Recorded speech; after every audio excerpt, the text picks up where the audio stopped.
Allahumma amin. Mengambil ibrah dan renungan daripada ayat-ayat Al-Quranul Karim yang ianya adalah merupakan pesanan-pesanan dan khitab, penyampaian dari Allah Subhanahu wa ta'ala kepada hamba-hambanya yang mahu mendengar dan memahami serta mengamalkan. Yang pada mereka yang mahu mendengar, memahami dan mengamalkan akan dijanjikan oleh Allah Subhanahu wa ta'ala penjagaan, keselamatan dunia dan juga akhirat. Dan bagi mereka yang enggan untuk mematuhi, menghayati dan mengamalkan, hanya kerugian dan kesengsaraan di dunia, apatah lagi di akhirat. Al-Quranul Karim pada ayat An-Nahl ini Allah Subhanahu wa ta'ala setelah memperbahaskan tentang hukuman yang diberikan oleh Allah kepada orang-orang Yahudi atau Bani Israel, dihukum oleh Allah Subhanahu wa ta'ala dengan diharamkan makanan-makanan yang halal. Makanan yang halal diharamkan kepada Bani Israel sebagai hukuman, walaupun makanan itu awalnya halal. Jadi makanan yang diharamkan oleh Allah kepada Bani Israel bukan karena asalnya makanan itu haram, tapi makanan itu asalnya halal. Tetapi oleh kerana Bani Israel degil, oleh kerana Bani Israel nakal, oleh kerana Bani Israel melakukan perbuatan zalim, menyembah lembu buatan Samiri setelah diselamatkan oleh Allah daripada tenggelam, meminta kepada Nabi Musa untuk dibuatkan patung disembah setelah melihat keajaiban dan kebesaran Allah yang membelah lautan. Selamat daripada itu, nampak orang-orang sembah berhala, katanya, wahai Musa, jadikan untuk kami juga sembahan-sembahan seperti mereka. Menuduh kepada Nabi Musa dengan tuduhan yang tidak baik. Ingkar kepada Nabi Musa, meminta untuk melihat Allah, dan macam lagi perbuatan-perbuatan zalim yang dilakukan oleh orang-orang Yahudi terhadap Nabi Musa. Maka perbuatan zalim mereka itu dihukum oleh Allah dengan diharamkan beberapa makanan yang halal, seperti diharamkan makan daging onta, diharamkan makan makanan binatang yang kukunya menyambung satu dengan yang lain, seperti apa itu, an-na'amah, burung onta, atau itik yang kakinya itu satu dengan yang lain, dia tak ada pemisah, bersambung. Itu makanan-makanan atau binatang-binatang yang diharamkan oleh Allah untuk dimakan oleh Bani Israel. Walaupun asalnya binatang itu halal, mungkin itu bahagian daripada yang disukai oleh Bani Israel, tetapi diharamkan oleh Allah. Perlu kita memahami bahwasanya pengharaman ini adalah bersifat hukuman dari Allah. Allah Subhanahu wa ta'ala memberikan nikmat dan memberikan kepada hamba supaya bersyukur dengan nikmat, memerintahkan kepada hamba untuk bersyukur dengan nikmat yang diberi. Yang ketika hamba enggan untuk bersyukur, maka akan dihukum oleh Allah. Hukuman ini imma di dunia seperti yang dilakukan oleh Allah kepada Bani Israel, atau di akhirat ketika seseorang enggan untuk bersyukur ke atas nikmat yang diberi. Idza kunta fi ni'matin fara'aha fa innal ma'asi tuzilun ni'ama. Kalau kamu diberi nikmat oleh Allah, jagalah hak nikmat dengan kamu bersyukur. Karena maksiatnya kamu terhadap nikmat yang diberi akan menjadi sebab hilangnya nikmat tersebut diambil oleh Allah. Allah akan mengambil nikmat yang diberi kepada hamba bila hamba enggan untuk bersyukur, imma diambil nikmatnya atau diambil barakahnya. Diberi nikmat harta, kalau tidak bersyukur, boleh saja hartanya itu binasa, dibinasakan oleh Allah, kolab, bankrupt, seperti dalam Al-Quranul Karim diceritakan oleh Allah Subhanahu wa Ta'ala tentang dalam surat Al-Kahfi, yang adik-beradik itu pergi ke, yang satu punya kebun, kemudian dalam sekelip mata ditumbangkan oleh Allah Subhanahu wa Ta'ala sehingga menjadi orang yang tak punya apa-apa daripada seorang yang jutawan. Itu karena kufur kepada bersyukur akan nikmat yang diberi oleh Allah, maka diambil nikmat itu. Ada kalanya orang yang kufur kepada nikmat dengan tidak bersyukur, tidak diambil nikmat itu secara fisiknya, tapi diambil barakahnya. Diambil barakah pada nikmat sehingga tidak dapat menikmati apa yang sebenar nikmat yang diberi. Diberi nikmat kekayaan, kufur dengan kekayaannya, maka mungkin dirinya tidak bahagia dalam hidup, penyakit daripada kanan dan kiri menimpa kepadanya, tidak pernah merasa puas dalam kehidupannya, tidak pernah senang walaupun punya segala-galanya. Kalau bukan dirinya mungkin keturunannya atau sesiapa yang disayangi olehnya, sehingga tiada barakah pada nikmat kalau tidak ia bersyukur kepada Allah Subhanahu wa Ta'ala. Tidaklah mungkin Allah memberikan nikmat lalu dibiarkan semua yang diberi nikmat melakukan apa saja yang disukai tanpa dia bersyukur kepada Allah. Tidak mungkin itu terjadi. Allah memberi nikmat untuk disyukuri. Oleh sebab yang demikian, Allah Subhanahu wa Ta'ala pada ayat yang sebelumnya mengharamkan nikmat kepada Bani Israel yang awalnya halal, disebabkan oleh kerana Bani Israel derhaka dan zalim terhadap diri mereka. Lalu diberitahu oleh Allah Subhanahu wa Ta'ala bila seseorang itu tergelincir kepada dosa, baik dia tidak bersyukur kepada Allah atau dosa-dosa yang lain, rahmat Allah kepada orang yang berdosa. Rahmatnya Allah ini bukan hanya terhad kepada orang yang taat sahaja dengan diberi pahala, tapi rahmatnya Allah juga kepada orang yang berdosa untuk dibuka ruang dia bertaubat. Rahmatnya Allah kepada orang yang bersalah supaya insaf. Rahmatnya Allah kepada orang yang bermaksiat untuk diberi ruang kembali kepada Allah dan berhenti melakukan maksiat. Itu rahmat Allah juga. Dengan tidak diambil nikmat yang diberi, atau tidak dijatuhi hukuman sekaligus kepada orang saat melakukan perbuatan maksiat, itu bahagian daripada rahmat Allah. Walau yu'akhidullahu an-nasa bima kasabu ma taraka ala dhahriha min dabbah. Kalau Allah Subhanahu wa Ta'ala akan menghukum atas perbuatan yang dilakukan oleh manusia daripada perbuatan maksiatnya, segera akan dihukum, maka akan dibinasakan semua yang ada di atas muka bumi ini, karena tak seorang pun daripada manusia yang tidak berdosa selain para anbiya alaihimussalatu wassalam, tetapi ditunda oleh Allah, tidak dihukum. Apa tujuannya? Bila nak balik, bila nak insaf, bila nak kembali kepada Allah Subhanahu wa Ta'ala. Dengan demikian, rahmat Allah kepada orang yang taat dengan diberi pahala atas ketaatannya, rahmat Allah kepada orang yang berdosa, orang yang zalim, orang yang bermaksiat, untuk dia insaf dan kembali bertaubat kepada Allah. Inna rabbaka lilladzina amilus su'a bijahalatin thumma tabu min ba'di dzalika wa aslahu inna rabbaka min ba'diha laghafurur rahim. Kemudian sesungguhnya Tuhanmu wahai Rasulullah Muhammad, lilladzina amilus su'a, kepada orang-orang yang melakukan jahat, maksiat, dosa, batil. Apa sikap Allah kepada orang yang melakukan maksiat dan dosa daripada umat Nabi Muhammad SAW, juga termasuk kepada umat-umat yang terdahulu yang melakukan dosa dan maksiat?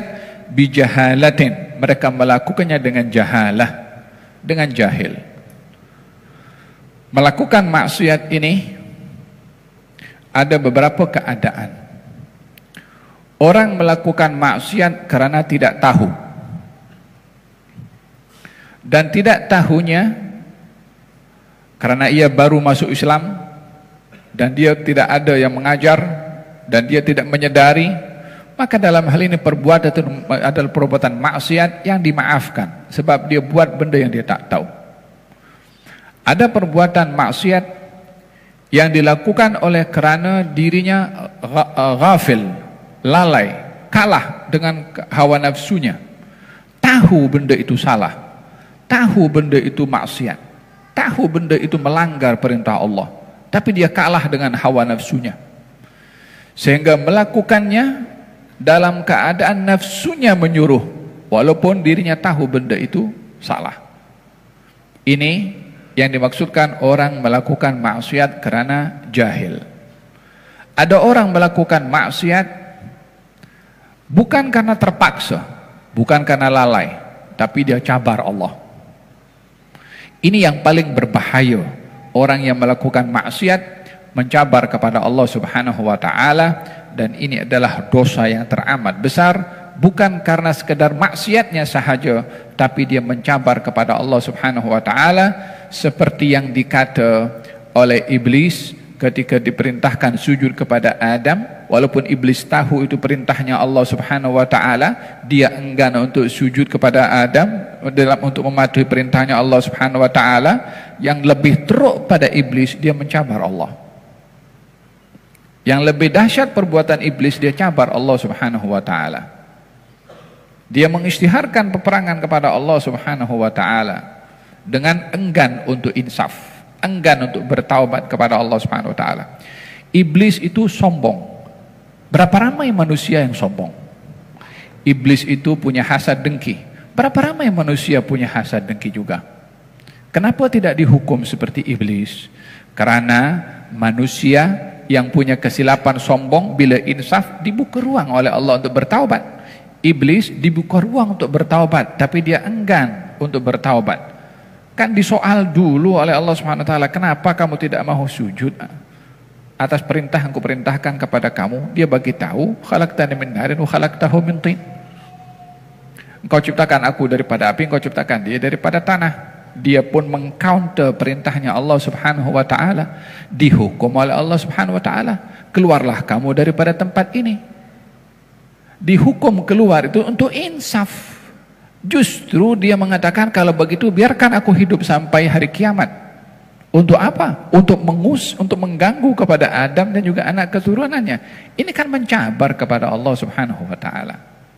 Kalau iblis berbuat seperti Nabi Adam alaihissalam, melakukan silap Nabi Adam, tapi Nabi Adam insaf. Nabi Adam bertaubat.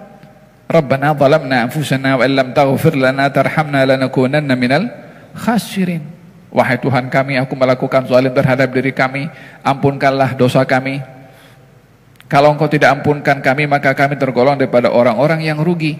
Sama-sama melakukan dosa, yang satu insaf karena perbuatan dosanya, yang satu sombong dan mencabar dengan melakukan dosa tersebut. Dan dalam ayat ini berbicara tentang satu dosa di mana seseorang tergelincir melakukannya karena kalah akan kehendak daripada hawa nafsunya, tapi jangan sekali-kali dia mencabar Allah dengan meneruskan perbuatan dosa dan enggan untuk insaf dan bertaubat kepada Allah. Thumma inna rabbaka lilladzina amilu su'a, sesungguhnya Tuhanmu, wahai Rasulullah Muhammad, kepada mereka kalangan umatmu. Dan ini bahagian daripada rahmatnya Allah dikhususkan kepada umat Nabi Muhammad SAW.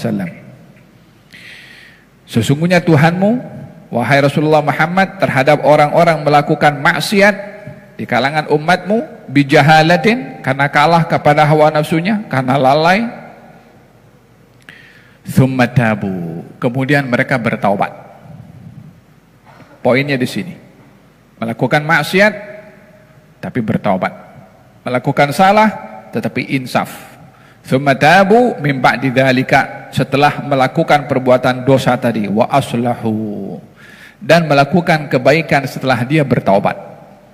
Tidak hanya dia bertaubat atas apa yang sudah dilakukan daripada perbuatan salah dan maksiat, justru di masa hadapan dia mengisi waktunya dengan ketaatan. Orang yang bertaubat itu berhenti daripada apa yang dilakukan pada waktu yang dahulu daripada kesalahan dan silapnya, dan mengisi di masa akan datang dengan perbuatan ketaatan. Jadi bukan hanya bertaubat sahaja, tetapi memperbanyak melakukan amal kebaikan. Itulah taubat yang sempurna, taubatan nasuha, taubat yang nasuh. Apa itu taubat nasuha? Berhenti daripada salah yang dilakukan pada waktu silam dan memperbanyak melakukan kebaikan di masa akan datang, dan tidak melakukan kembali dosa tersebut. Thumma inna rabbaka lilladzina 'amilu su'a bijahalatin thumma tabu min ba'di dzalika wa aslahu. Mereka bertaubat dan berbuat kebaikan setelah itu. Inna rabbaka min ba'diha laghafurur rahim. Sesungguhnya Tuhanmu wahai Rasulullah Muhammad, setelah mereka bertaubat, Allah adalah Maha Pengampun lagi Maha Mengasihi. Orang yang bertaubat ini diampunkan oleh Allah dan dikasihi oleh Allah. Oh, apa kurangnya rahmat Allah kepada hamba yang nakal ini? Bukan hanya diampunkan. Orang yang minta ampun kepada Allah ini macam-macam. Ada orang diampunkan oleh Allah dengan dihapuskan dosanya, kosong. Ada orang diampunkan oleh Allah, bukan hanya dosanya diampunkan, tapi sebanyak dosa diampunkan digantikan pahala. Dalam hadis Nabi Muhammad SAW, beliau bersabda, merujuk kepada mereka yang suka hadir majelis-majelis zikir dan majelis-majelis seperti majelis kita hari ini.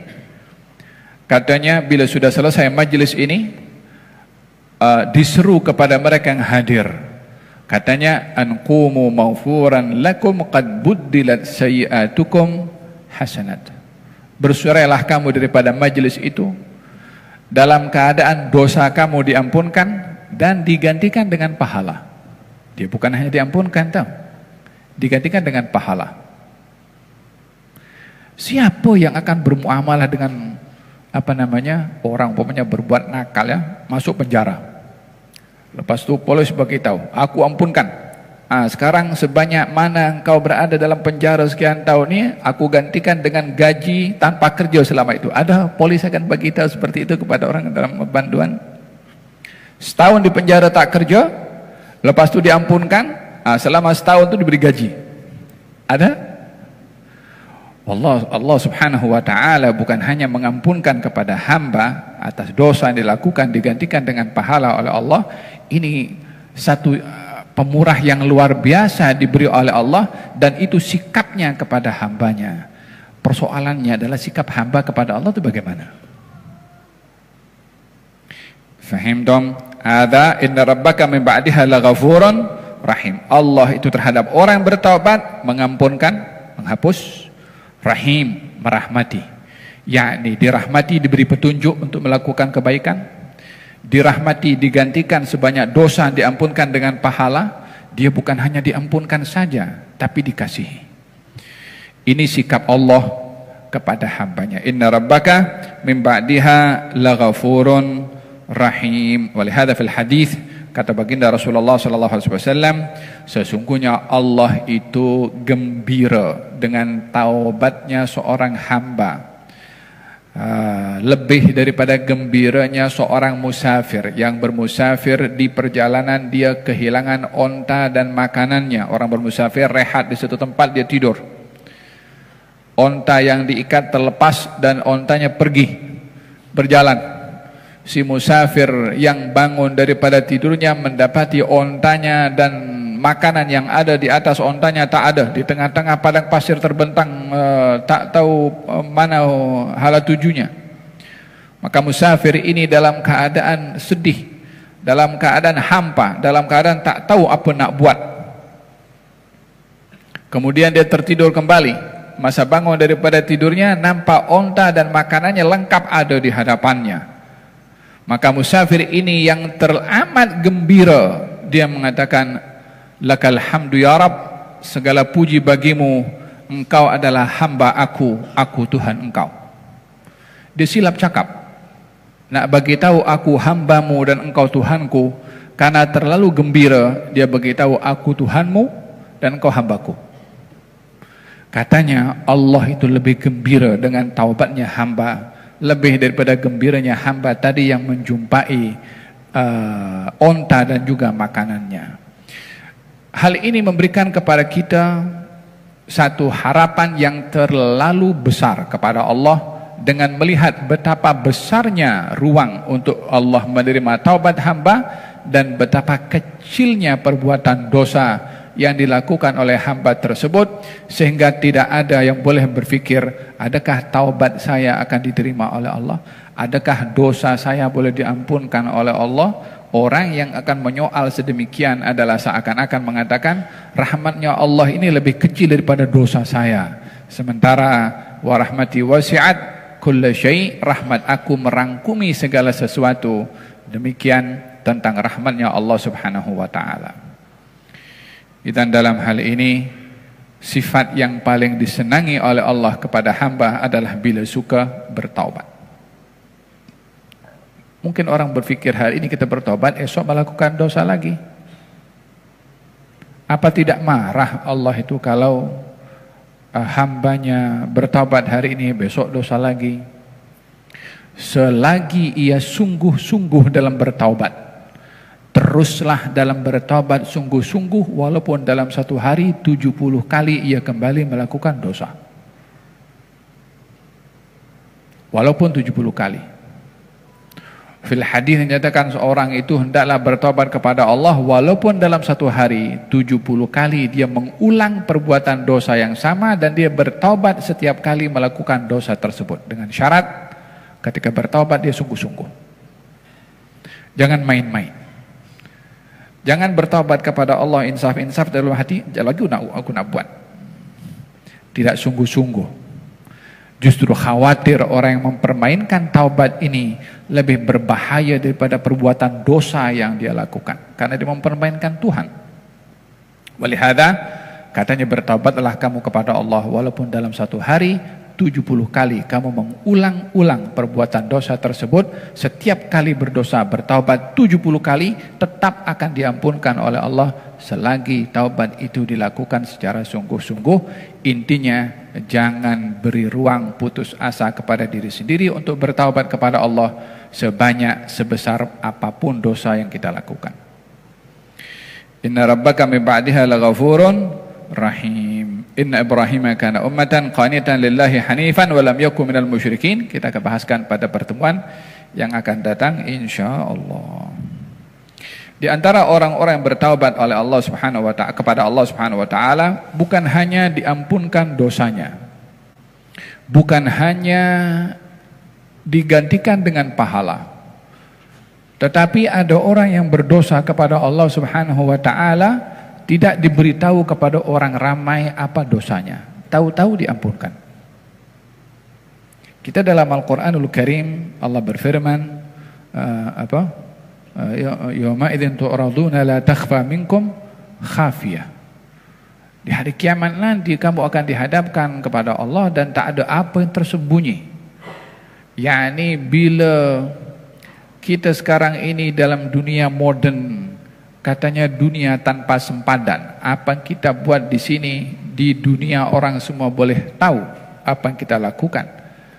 Dan bila ada perbuatan salah yang kita lakukan di negara kita, yang komen bukan hanya orang dalam negara, tapi di semerata tempat, walaupun tidak semua orang di dunia ini yang memerhati pada perbuatan silap yang kita lakukan.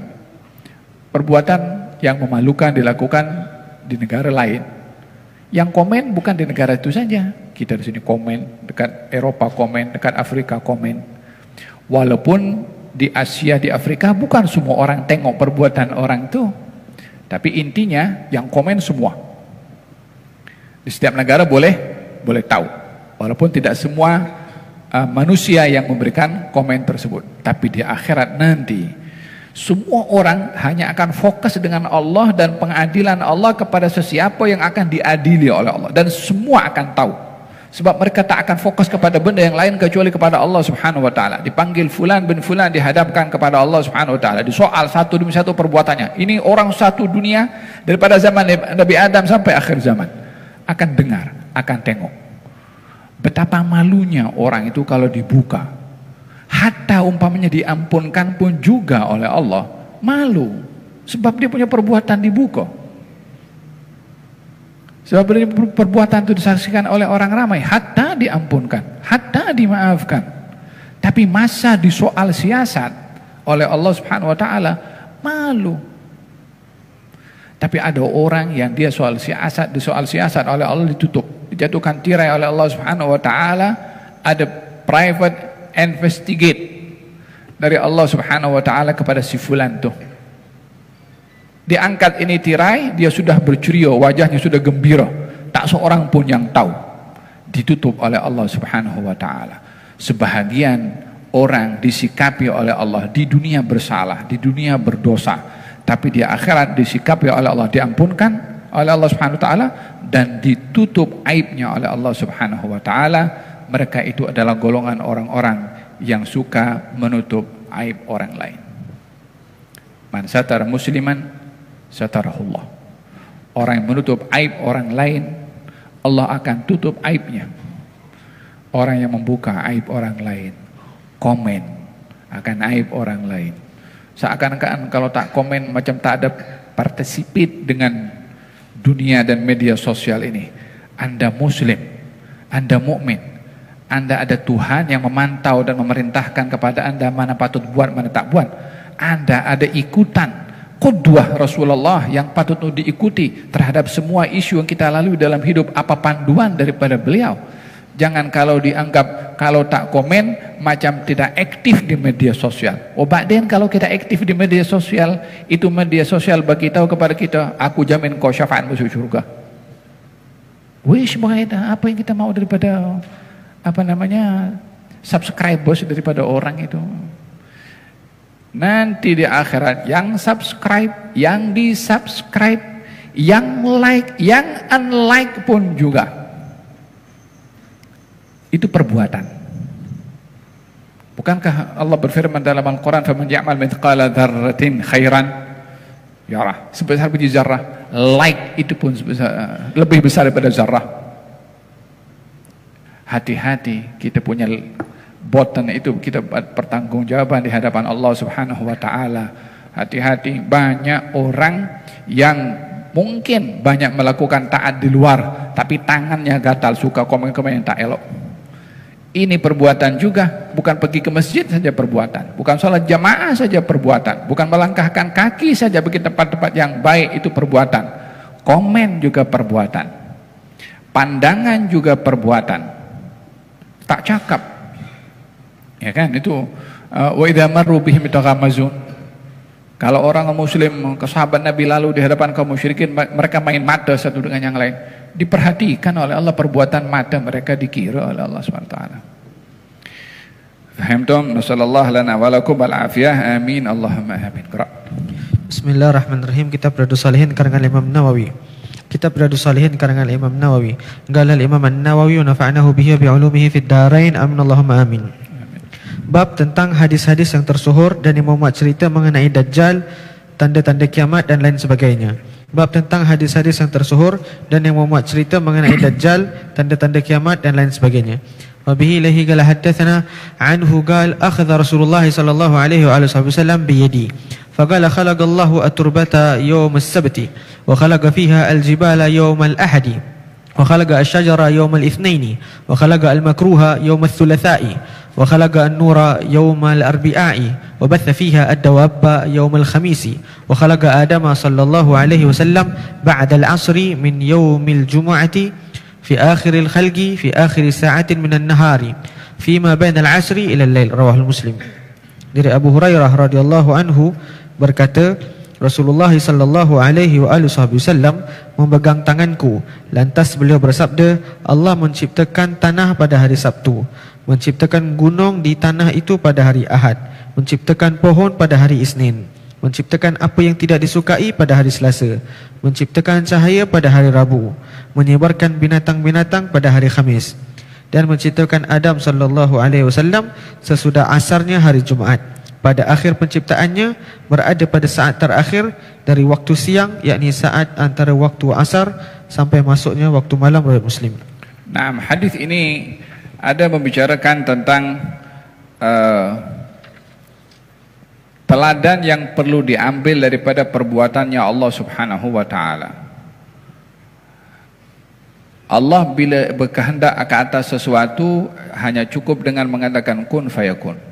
Innama amruhu idza arada syai'an an yaqula lahu kun fayakun. Pada semua ciptaan Allah Subhanahu wa taala dia kun fayakun.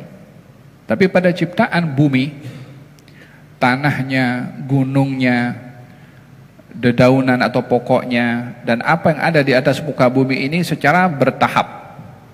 Katanya menciptakan tanah hari Sabtu, menciptakan gunung hari Ahad, menciptakan pokok pada hari Isnin, menciptakan segala hal-hal yang tidak disenangi pada hari Selasa, menciptakan cahaya pada hari Rabu, dan menyebarkan di atas bumi ini ad-dawab, binatang-binatang pada hari Khamis, menciptakan Adam alaihi wa ala bin Abdul salatu wassalam pada hari Jumat sebelah petang.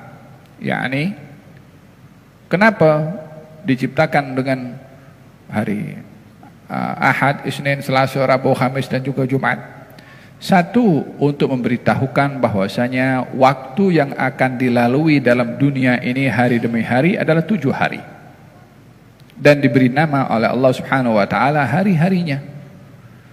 Jadi alangkah baiknya kalau kita menggunakan nama pada hari ini apa yang diberi nama oleh Allah Subhanahu wa taala.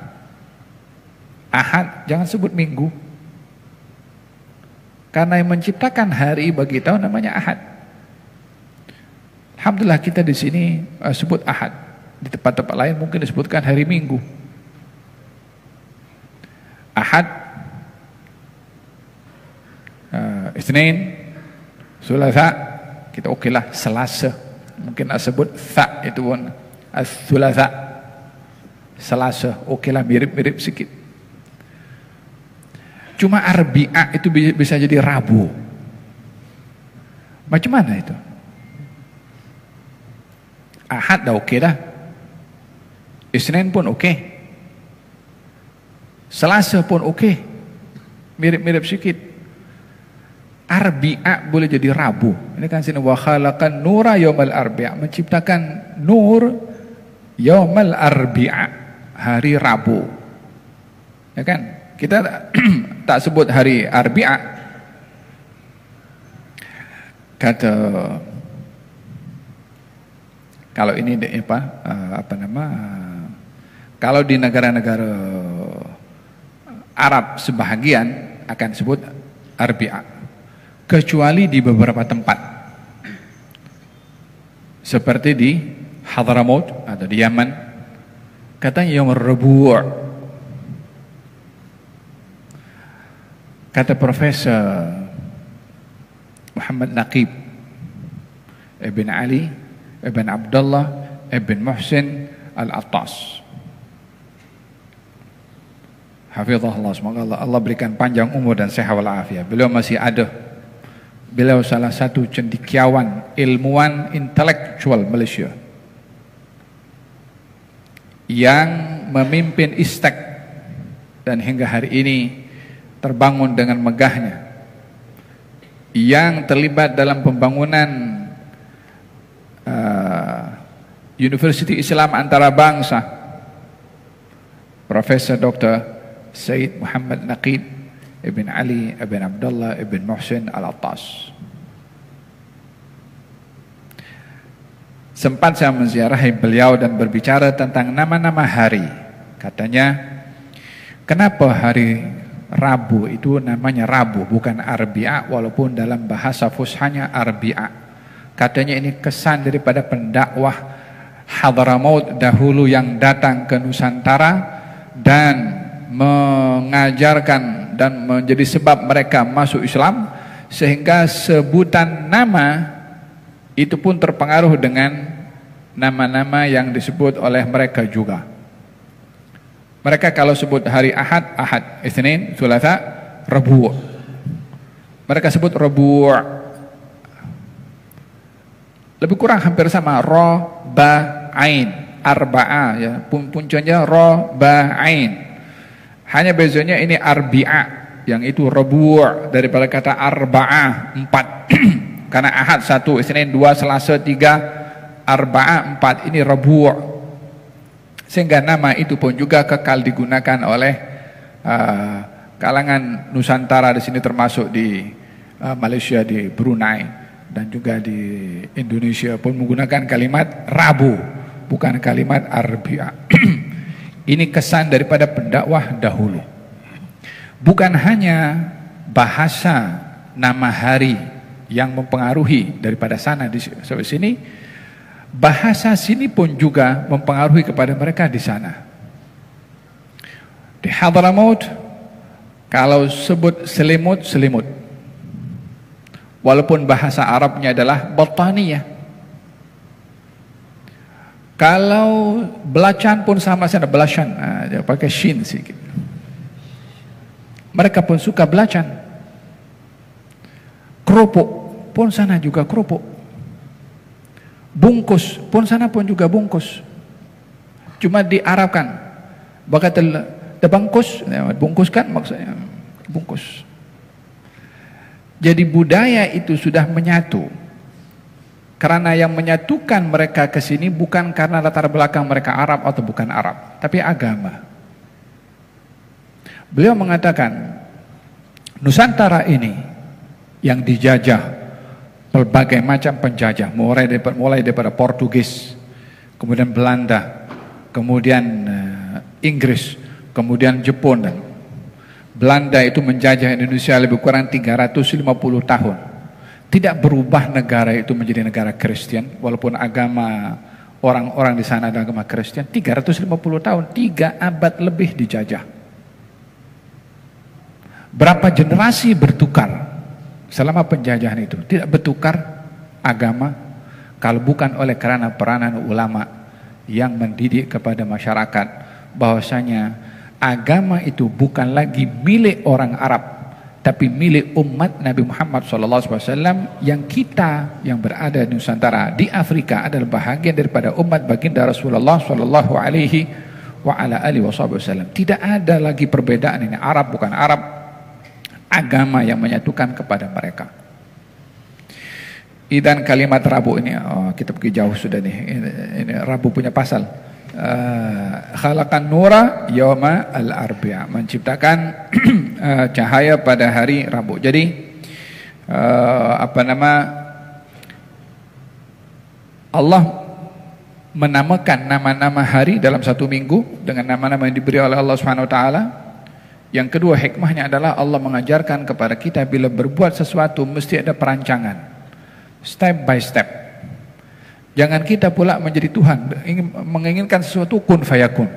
Tidak, itu hanya Dia sahaja yang punya kuasa seperti itu. Kita mesti merancang, mesti berfikir selangkah demi selangkah. Allah Subhanahu wa taala ketika menciptakan ini bumi, diciptakan tanahnya pada hari Ahad.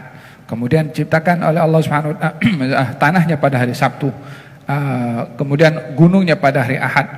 Pokoknya pada hari Senin, yakni selangkah demi selangkah. Supaya diajarkan kita dalam berbuat adalah tidak terburu-buru, step by step. Bukan menunjukkan Allah lemah ya, sehingga diciptakan tidak. Ini Allah menjadikan teladan perbuatannya untuk diikuti oleh hamba-hambanya. Dan di antara semua hari yang dipilih oleh Allah Subhanahu wa taala dalam menciptakan manusia adalah pada hari Al-Jumu'ah, tepatnya pada waktu asar. Diciptakan Nabi Adam alaihissalam. Katanya khairu yaumin tala'at fihi syamsu yaumul jum'ah. Sebaik-baik hari di mana pada hari itu matahari terbit adalah hari Jumat. Apa sebab? Fihi khuliqa Adam. Pada hari Jumat Adam diciptakan. Wa fihi udkhilal jannah. Pada hari Jumat dimasukkan ke dalam syurga. Wa fihi ukhrija minha. Pada hari Jumat dikeluarkan daripada syurga untuk menjalankan tugas khalifah di atas muka bumi ini. Nabi Adam dikeluarkan daripada syurga itu bukan sebagai murka Allah, tidak. Itu adalah tugasan permulaan tugas yang Allah tugaskan kepada Nabi Adam untuk memimpin dan mentadbir bumi.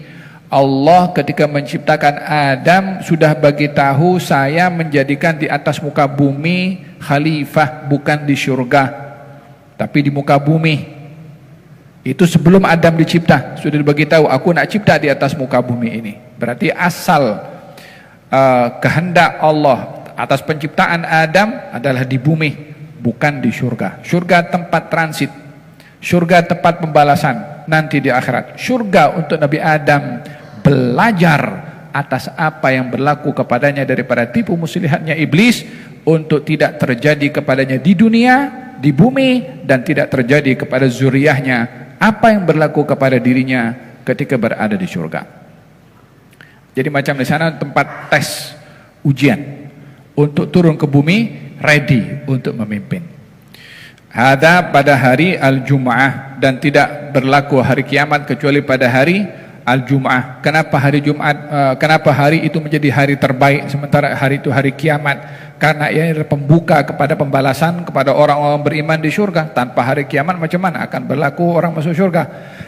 Dan pada hari Jumat ada satu masa bila orang berdoa, doanya akan dikabulkan oleh Allah Subhanahu wa taala. Oleh sebab itu hari Jumat adalah hari yang terbaik di antara seluruh hari dengan sebab-sebab yang saya sebutkan sebentar tadi, dan diambil daripada hadis Nabi Muhammad sallallahu alaihi wa ala alihi wa sahbihi wasallam.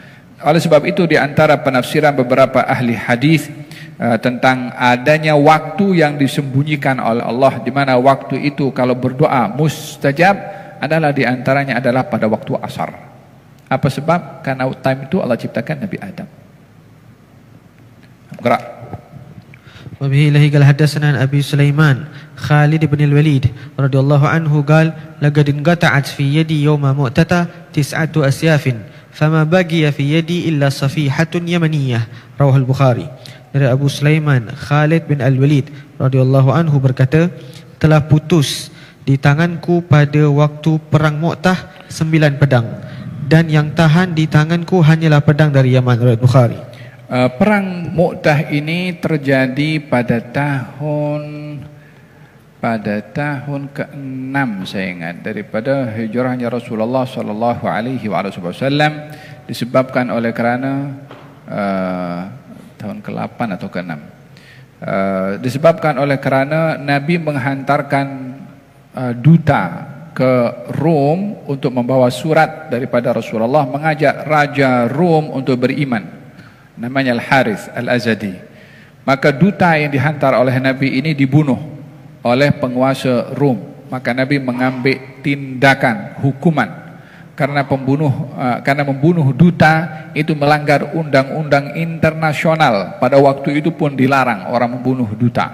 Tapi ini dilakukan oleh Raja Rom. Maka Nabi mengambil tindakan untuk memerangi kepada mereka yang melanggar kepada undang-undang tersebut, melanggar undang-undang kedaulatan. Walaupun yang dibunuh satu orang, Nabi hantarkan tentera untuk menghukum supaya perbuatan yang salah tidak kekal salah dilakukan berterusan jika tidak ada hukuman. Walaupun dalam mengambil tindakan itu boleh mengorbankan lebih daripada satu nyawa. Intinya mempertahankan kedaulatan, mempertahankan negara, mempertahankan hak yang dilanggar atau dinodai oleh orang lain.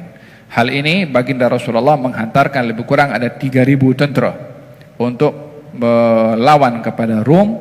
Disebabkan oleh sebab yang saya sebutkan tadi, Rom menghimpunkan lebih kurang 200.000 tentera.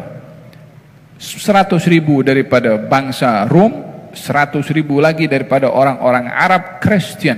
Orang Arab pun ketika itu ramai yang Kristen. Bahkan hari ini pun juga ramai. Kalau kita pergi beberapa negara, khususnya di Syam, di Jordan, Lebanon, jangan heran kalau ada orang cakap Arab kemudian dia Kristen. Bukan semua orang Arab itu Muslim, ada yang Kristen, ada.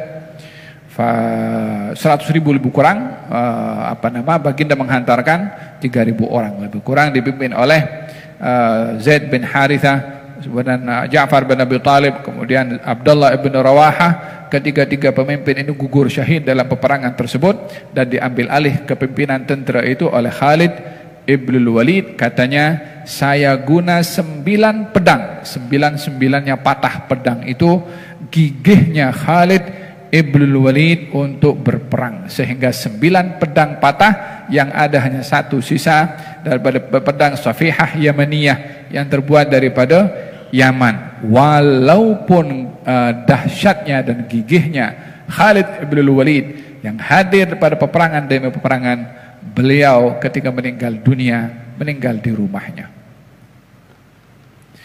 Betapa beliau menginginkan untuk mendapatkan syahid di jalan Allah, sekian peperangan dihadiri, tapi meninggal di rumahnya. Ianya adalah menjadi satu kejelasan kepada kita bahwa yang menentukan bila, dalam keadaan apa seorang itu meninggal dunia adalah Allah SWT. Walaupun ahli sejarah mengatakan atau ahli hadis mengatakan Khalid ibn Walid ketika dalam nazak katanya, andailah aku ini boleh mendapatkan syahadah di jalan Allah dan tidak mati seperti matinya keledai, katanya begitu, karena menganggap dia mati di rumahnya tak ada apa yang dicari, syahid di jalan Allah SWT. Ahli hadis mengatakan dia tetap digolongkan oleh Allah bersama dengan para syuhada karena berazam untuk mendapatkan mati syahid, maka dihimpunkan juga dengan para syuhada. Khalid ibnu Al-Walid.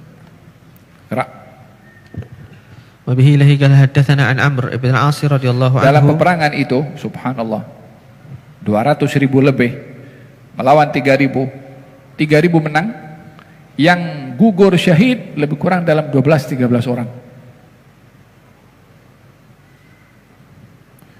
Kita sekarang itu dengan bom Hiroshima, Nagasaki itu hantarkan bom atom, itu berapa yang meninggal dunia. Kekejaman manusia sekarang dengan berbandingkan manusia dulu, kalau dihitung selama 27 peperangan yang dihadiri oleh Nabi SAW selama selama lebih kurang dalam 18 tahun Nabi berdakwah, dengan 1 jam peperangan di zaman sekarang, lebih banyak yang gugur dalam peperangan sekarang, zaman sekarang 1 jam berbandingkan 18 tahun zaman baginda Rasulullah SAW. Lepas itu orang tuduh ini Islam kejam, tersebar dengan pedang. Yang bikin atom siapa? Yang jatuhkan Hiroshima Nagasaki siapa? Yang buat fikrah Nazi bantai semua orang siapa? Faham tak? Yang macam tu tipu muslihat mereka. Penjahat tak mau mengaku penjahat, justru mengaku dirinya sebagai hero, pahlawan. Tajuk lain nanti dah gerak. Wabihi ilaihi qala haddatsana an Amr ibn al-As radhiyallahu anhu annahu sami'a Rasulullah sallallahu alaihi wasallam yaqul idza hakama al-hakimu fajtahada thumma asaba falahu ajrani wa in hakama wajtahada fa akhta'a falahu ajrun, muttafaqun alaih. Dari Amr ibn al-As radhiyallahu anhu bahwasanya ia mendengar Rasulullah sallallahu alaihi wasallam bersabda, apabila seorang hakim memutuskan suatu hukum dan ia berijtihad kemudian ia benar, maka ia mendapatkan 2 pahala. Sedangkan bila ia memutuskan sesuatu hukum dan ia berijtihad kemudian ia salah, maka ia mendapatkan 1 pahala. Riwayat Bukhari dan Muslim. Maksud daripada hakim menghukum dan berijtihad, artinya hakim ketika ingin menjatuhkan satu hukum, mestilah hakim itu berusaha terlebih dahulu memastikan hukuman yang akan dijatuhkan itu bersandarkan dengan bukti yang kuat atau tidak, supaya tidak terburu-buru menjatuhkan hukum. Kalau hakim menghukum tanpa berusaha mencari kebenaran pada keputusannya, hakimnya hakim yang zalim. Lebih zalim lagi kalau hakimnya tahu buktinya sudah kuat betul, tapi diputuskan lawan daripada bukti. Ini lebih zalim daripada yang menghukum tadi. Yang tadi menghukum tak tengok, yang satu sudah tahu orangnya tak bersalah tapi dijatuhi hukuman bersalah, lagi teruk daripada yang pertama. Intinya adalah hakim ketika ingin menghukum mestilah berijtihad. Berijtihad di sini berusaha mencari bukti, eviden, saksi. Sudah semua dikumpulkan bukti dan saksi, lalu menghukum berdasarkan dengan bukti tadi.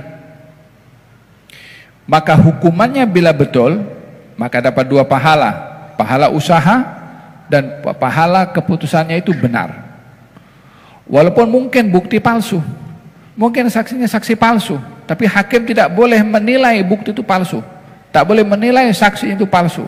Maka dia menghukum berdasarkan dengan bukti-bukti dan saksi-saksi palsu yang dia tak tahu kalau itu palsu. Kemudian jatuhkan hukum berdasarkan dengan saksi palsu dan bukti palsu. Hukumnya pasti salah. Tetap dia mendapatkan satu pahala karena usahanya untuk membuat hukum berdasarkan dengan bukti. Yang dia tidak dapat pastikan adalah bukti itu salah atau saksi itu palsu. Ini dalam hukum. Sama juga dengan orang berijtihad dalam fatwa. Mufti berfatwa, usaha, tengok dalil, tengok pendapat ulama, kaji, bahas, pikir, kemudian buat satu hukum. Ternyata salah. Maka dia mendapat satu pahala. Mufti atau buat satu ingin mengetahui bila awal Ramadan atau bila awal Dzulhijjah atau bila akhir Ramadan. Tengok, tak nampak anak bulan. Usaha sana, usaha sini, buat keputusan. Okey. Tak nampak, maka sempurna dari sempurnakan bulan itu 30 hari. Ternyata ada orang nampak sebelah sana. Tapi setelah fatwa dikeluarkan, dalam hal ini dia masih mendapat satu pahala walaupun silap. Walaupun silap. Kenapa? Sebab dia berusaha untuk sampai kepada kebenaran. Yang problem adalah kalau orang menghukum, yang itu alangkah banyaknya zaman sekarang. Dan orang berfatwa, alangkah banyaknya juga zaman sekarang. Fatwa sekarang bukan hanya di jabatan mufti. Hukum saja sekarang ini bukan hanya di mahkamah, tapi di media sosial semua hakim, semua mufti. Bila ada masalah terus bantai, terus keluar hukum tanpa dia seleksi dulu, tanpa dia tengok dulu. Ketika ada orang menghukum di zaman baginda Rasulullah SAW, Nabi bertanya kepada sahabat-sahabatnya, mana itu Malik ibn Ju'shum? Katanya, Rasulullah, kenapa tanya tentang dia? Dia itu orang munafik. Kata Nabi, kamu jangan berkata begitu. Kenapa kamu berkata begitu? Katanya, ya, saya nampak dia duduk dengan orang munafik. Dia nampak je. Lalu dicop. Dia munafik. Pasal apa? Pasal duduk dengan orang munafik. Lah kalau dia berdakwah di situ, kalau mungkin ada hubungan family dia dengan orang munafik itu, kalau mungkin ada hal-hal mustahab, mungkin jirannya. Ketika orang menghukum dengan apa yang dilihat dan melabelkan label tertentu, ditegur oleh Nabi SAW untuk tidak mudah menghukum atas apa yang kita tengok atau apa yang kita dengar. Pastikan dulu sebelum menjatuhkan hukum. Gerak. وبه له قال حدثنا عن عائشة رضي الله عنها أن النبي صلى الله عليه وسلم قال الهمة من فيه جهنم فأبردوها بالماء متفق عليه. Dari Aisyah radhiyallahu anha bahwasanya Nabi sallallahu alaihi wasallam bersabda, sakit panas yakni demam itu adalah termasuk uapnya neraka jahanam, maka dinginkanlah dengan air. Riwayat Bukhari dan Muslim. Aywa.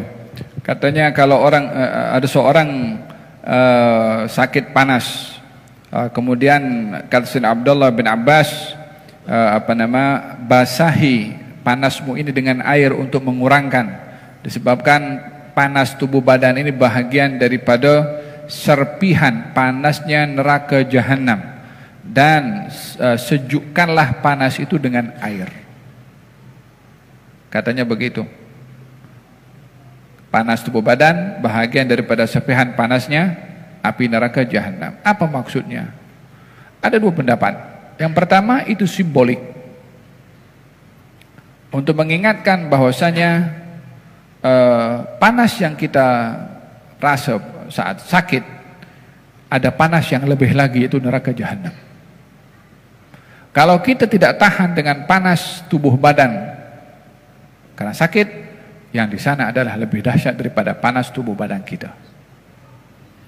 Yang kedua pendapatnya adalah, ya memang itu secara memang serpihan panas yang ada di neraka jahanam itu bila orang kena penyakit panas, itu bahagian daripada panasnya api neraka Jahannam. Ianya adalah menjadi satu peringatan untuk tidak sesiapa yang terkena api neraka dengan diberikan teguran melalui penyakit panas. Ini dua penafsiran tentang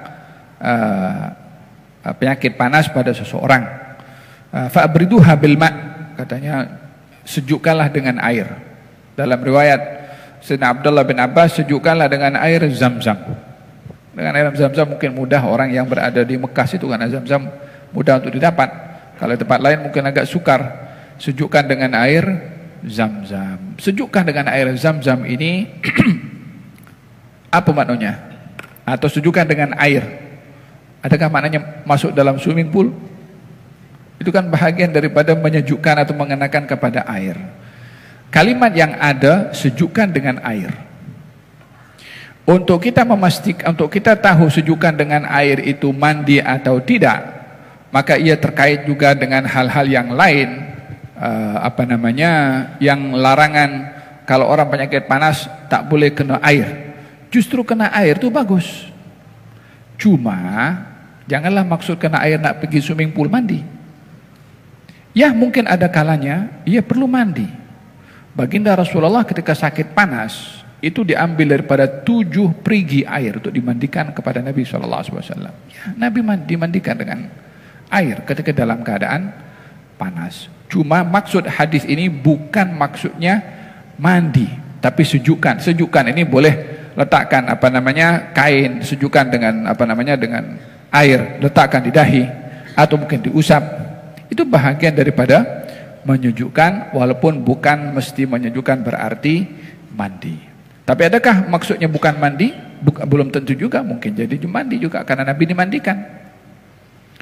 Jadi tergantung kepada panasnya. Yang tidak dapat untuk ditolak adalah kalau orang itu ada penyakit panas, boleh bahkan dianjurkan disejukkan dengan air.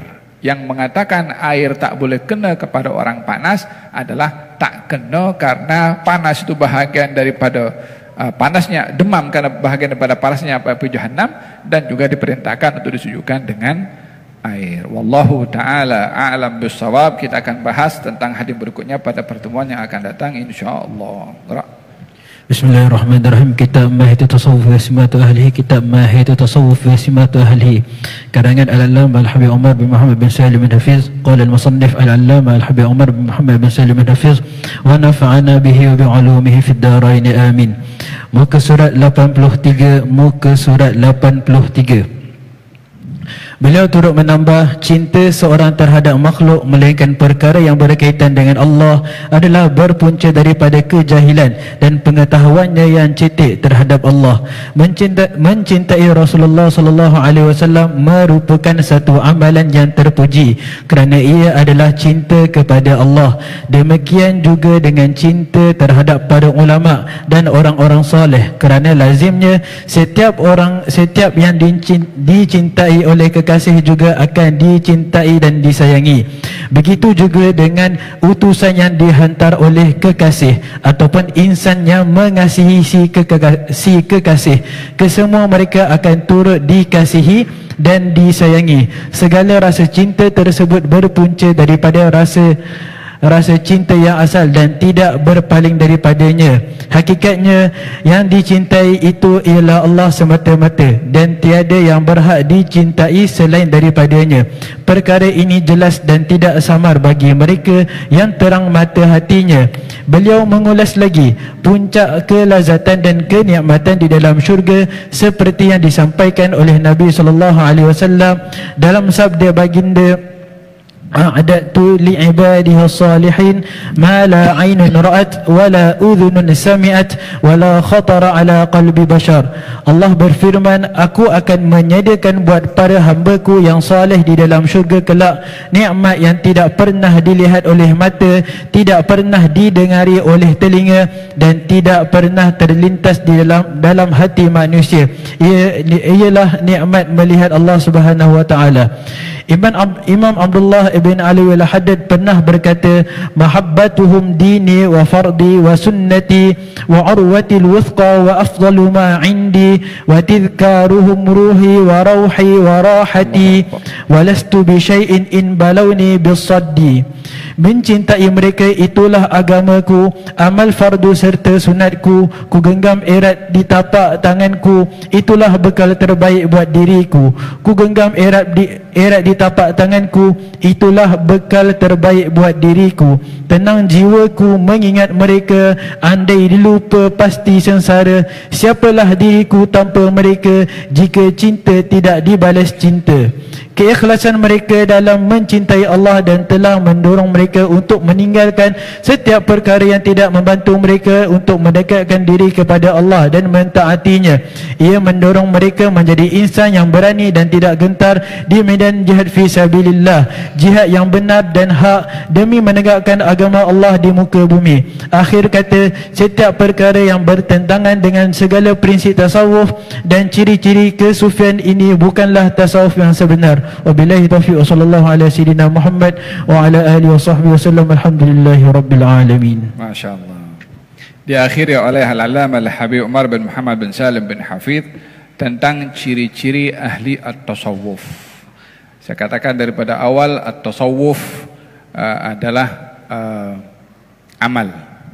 Tasawuf dzauq, rasa dalam hati dalam hubungan kita dengan Allah. Tasawuf tahalli, menghiasi diri dengan sifat-sifat yang mulia, membersihkan diri pada sifat-sifat yang tercela. Itu tasawuf. Tasawuf bukan pakaian, tasawuf bukan serban, tasawuf bukan songkok. Walaupun itu bahagian daripada pakaian ahli tasawuf, hanya itu tanda, ianya bukan hakikat tasawuf yang boleh dinilai dengan pakaian atau dengan bangunan, dengan diberikan nama tarekat atau tasawuf tertentu. Tasawuf adalah amal.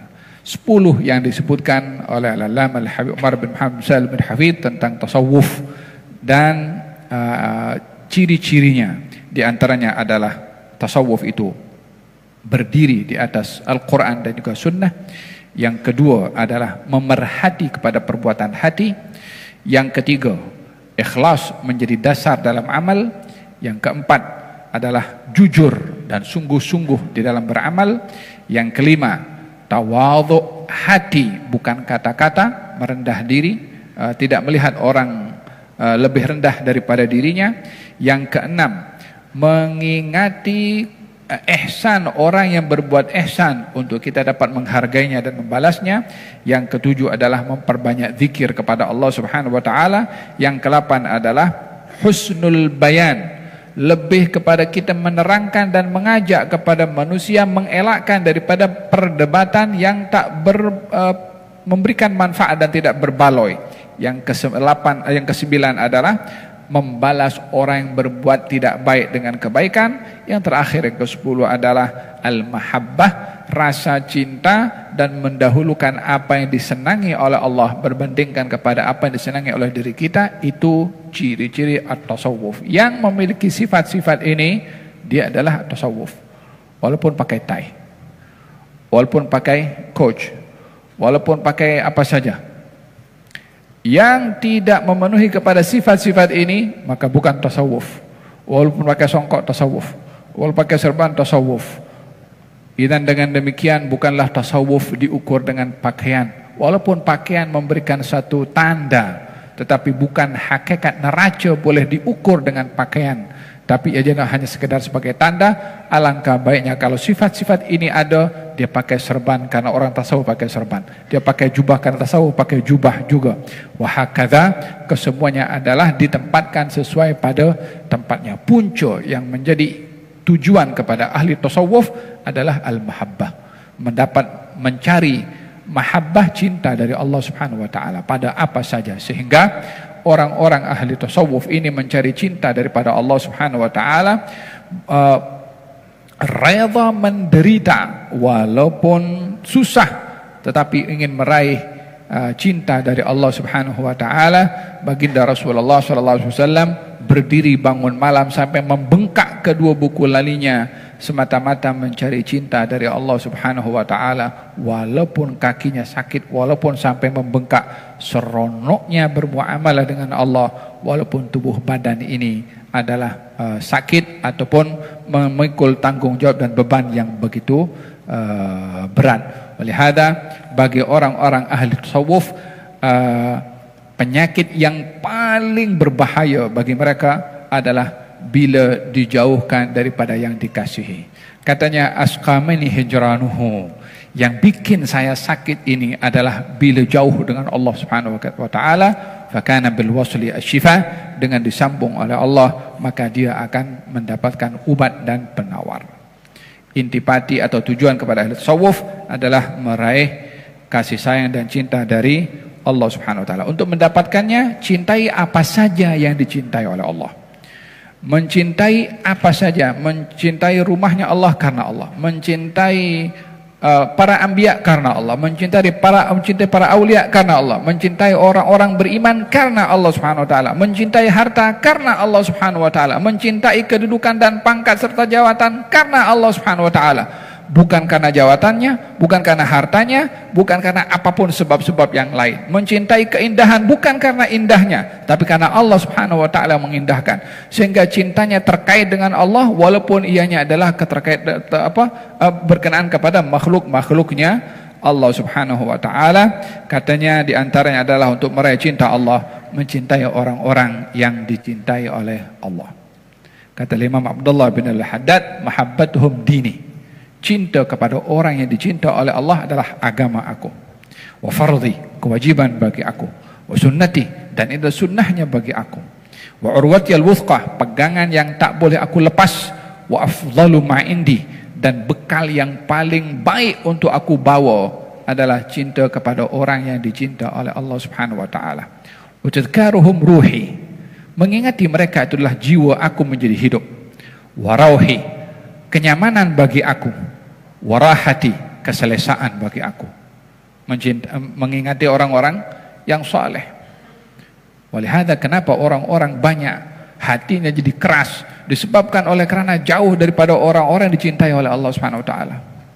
Karena cintanya kepada orang-orang yang dibenci oleh Allah Subhanahu wa taala, keras hatinya. Coba cinta kepada para aulia. Coba cinta kepada orang-orang dicinta oleh Allah Subhanahu wa taala, dapat serpihan cinta dari Allah Subhanahu wa taala. Oleh sebab itu kenapa kita diajarkan dalam hadis, ya Allah berikan kepada saya cinta kepada Engkau dan cinta kepada orang yang cinta kepada Engkau. Allahumma as'aluka hubbaka wa hubba man yuhibbuk. Allah, aku mohon kepada Engkau cintamu dan cinta orang cinta kepada Engkau, dan cinta amal yang mendekatkan aku untuk mendapatkan cinta daripada Engkau. Apa saja yang penting tujuannya adalah cinta kepada Allah Subhanahu wa taala. Utuzkaruhum ruhi wa rauhi wa rahati walastu bi syai'in. Saya tak ada apa-apanya kalau saya jauh daripada mereka. Diakhiri oleh al-muallif di sini, katanya wa ma'lumun, merupakan hal yang jelas apa saja yang bertentangan dengan 10 yang disebutkan tentang ciri khas tasawuf, maka ianya bukan daripada golongan ahli at-tasawuf. Mudah-mudahan Allah Subhanahu wa taala anugerahkan kepada kita at-tamassuk, berpegang kepada orang-orang yang saleh, ahli tasawuf, dengan kita mengamalkan apa mereka amalkan dengan istiqamah. Amin Allahumma amin. Mohon maaf hari ini tak ada untuk nak menjawab soalan. Saya akan pergi ke satu tempat satu lagi. InsyaAllah yang akan datang kita akan jawab soalan-soalan ini insyaAllah. Selamat menyambut bulan Rajab yang akan datang pada minggu hadapan, bertepatan pada malam 31 Desember. Selamat menyambut bulan Rajab. Barakallahu fikum.